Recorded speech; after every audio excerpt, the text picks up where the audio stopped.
প্রিয় শিক্ষার্থী বন্ধুরা, আজকে আমরা আরেকটা গতি নিয়ে আলোচনা করব, যেটা আমাদের সব থেকে বেশি ইম্পর্টেন্ট রয়েছে পরীক্ষার জন্য। সেটি যে সরল দোল গতি, লিনিয়ার ভাইব্রেটরি মোশন আর সিম্পল হারমোনিক মোশন। আমরা এটা সিম্পল হারমোনিক মোশন ইংরেজিতে বলে থাকি, বা আমরা বলি সরল দোল গতি। যে গতি নির্দিষ্ট সময় পর পর পুনরাবৃত্ত হয় তাকে পর্যায়বৃত্ত গতি বলে।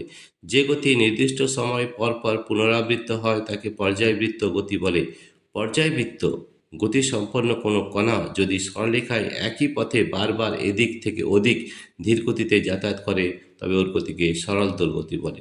যেমন সরল দোলকে পিণ্ডের দোলন যেটা বলা হয়, সেটা কিন্তু আমাদের সরল দোল গতি বা সিম্পল হারমোনিক মোশন। ঠিক আছে, আমাদের কি সংজ্ঞা রয়েছে সেই সংজ্ঞাটা আমরা একটু পড়ে নেব। সংজ্ঞা হচ্ছে, রৈখিক পর্যাবৃত্ত কম্পনশীল কোনো বস্তুকণার গতিপথে কোনো বিন্দুতে যদি ত্বরণ কণাটির সমাবস্থান থেকে সরণের সমানুপাতিক হয় এবং ত্বরণের অভিমুখ সর্বদা সমাবস্থান অভিমুখে থাকে, তখন ওই বস্তুকণার গতিকে সরল দোল গতি বলে।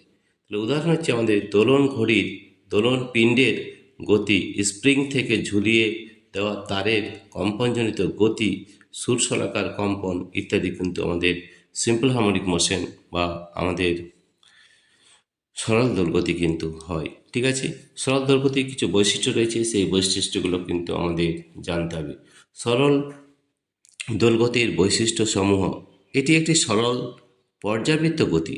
সরল দোলগতি সম্পন্ন কোনো বস্তুর গতিপথের যে কোনো বিন্দুতে ত্বরণ কণাটির সাম্যাবস্থান থেকে সরণের সমানুপাতিক হয়।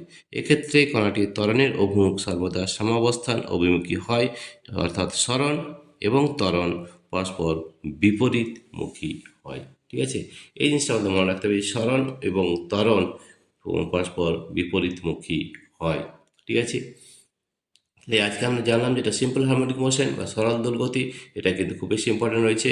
এর উদাহরণ বললে সুরশলাকা বলতে পারো, সুরশলাকার কম্পন, বা আমাদের স্প্রিং থেকে ঝুলিয়ে দেওয়া তারের কম্পনজনিত গতি, বা দোলন ঘড়ির দোলন পিণ্ডর গতি। এগুলো কিন্তু আমাদের সবই কিন্তু সিম্পল হারমোনিক মোশন। ঠিক আছে, প্রিয় শিক্ষার্থী বন্ধুরা, তোমাদের যদি এই ভিডিওটি ভালো লেগে থাকে তাহলে অবশ্যই সাবস্ক্রাইব, লাইক ও শেয়ার করবে। Thank you everybody for watching this video. তোমাদের এই ধরনের ভিডিও পেতে আমাদের অ্যাপ ডাউনলোড করতে পারো। আমাদের অ্যাপের নাম হচ্ছে পাইজুকেশন। পাইজুকেশনের দুটো পদ্ধতি আছে ডাউনলোড করার। প্রথম পদ্ধতি, আমাদের এই ভিডিও ডিসক্রিপশনে অ্যাপ লিঙ্ক দেওয়া রয়েছে, সেখানে ট্যাপ করলেই আমাদের অ্যাপটি ডাউনলোড হয়ে যাবে। এছাড়াও আরেকটি পদ্ধতি রয়েছে, সেটা হচ্ছে গুগল প্লে স্টোরে যাবে, ওখানে গিয়ে তোমরা ট্যাপ করবে, ওখানে লিখতে হবে এডুকেশন, তাহলে কিন্তু আমাদের অ্যাপটি ডাউনলোড হয়ে যাবে। এবং আমাদের অ্যাপের মধ্যে রয়েছে কিছু প্র্যাকটিক্যাল ক্লাস এবং কিছু থিওরি ক্লাস এবং প্রচুর প্রশ্ন উত্তর রয়েছে। প্রিয় শিক্ষার্থী বন্ধুরা, please subscribe, like and share. Thank you.